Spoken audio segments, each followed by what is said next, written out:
And now joining us with more on the Hamas-Israel ceasefire, former head of the Counter Terrorism Bureau at the Prime Minister's office, Brigadier General in the Reserves, Nitzan Nuriel. Brigadier General, thank you so much for being with us today. Now, first off, Hamas is saying that Israel barely hit 5% of the underground metro system that they've built, and that we barely made a dent in their military capabilities. They're essentially claiming victory. Israel, meanwhile, saying that they've blasted Hamas back by years, especially with the destruction of over 100 kilometers of the metro system.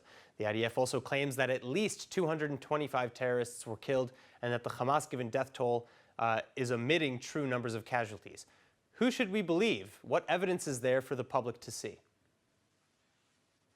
Let me tell you that it's not really important. The only thing that's really important is the next future.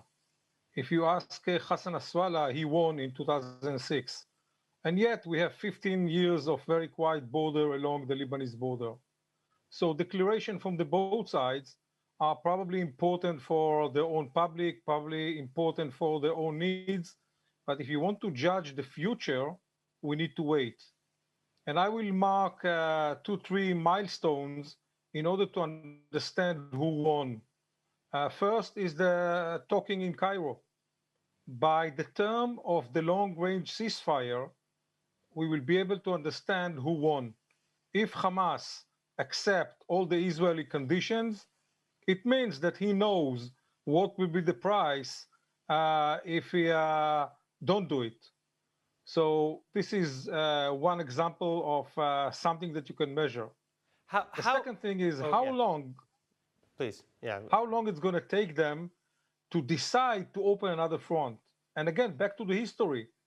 After the 67 war, which by all definition we defeat our enemies, it took them few months, in the case of Egypt, to keep the war against us along the Suez Canal, and only 6 or 7 years to open the Yom Kippur war against us. So declarations are important, but it's much more important to see what the future will bring us. Again, though, could you maybe go into a little bit more about how does the IDF know to what extent they've damaged Hamas's capabilities? Because again, Hamas is saying 5%, while the Israeli Defense Forces are saying that they have much more significantly impacted Hamas. I cannot get into the details because that will help our enemy to understand how do we know about all the metro project. But if you take only the aerial photo that already published by the accuracy of the aerial attack, if you only can understand by the picture without even measures the right kilometers, you can see that most of those underground tunnels collapsed. And again, the next future will show us if they are going to use it again.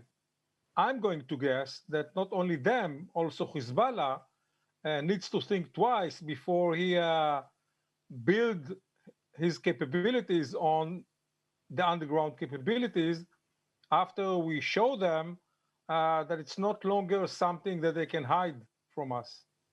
All right, so I want to move on to the ceasefire agreement, the terms. Aside from trying to keep Hamas's hands off of aid and reconstruction materials, Israel is reportedly asking for the return of the 4 Israelis held captive in Gaza since 2014-2015. Why isn't this more of a demand?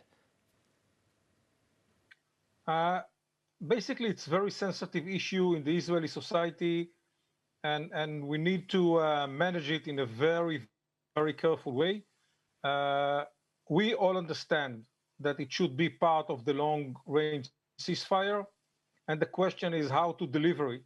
The question is how to put it on the table so the other side will be able to accept it and will not feel that even in that area, they are losing everything. So it's gonna be something like take and give issue. We will give you more civilians options, and you will bring our boys back to Israel. And I wish that they understand that it's about time to do it. All right, Brigadier General Nitzan Nuriel, thank you so much. Thank you very much.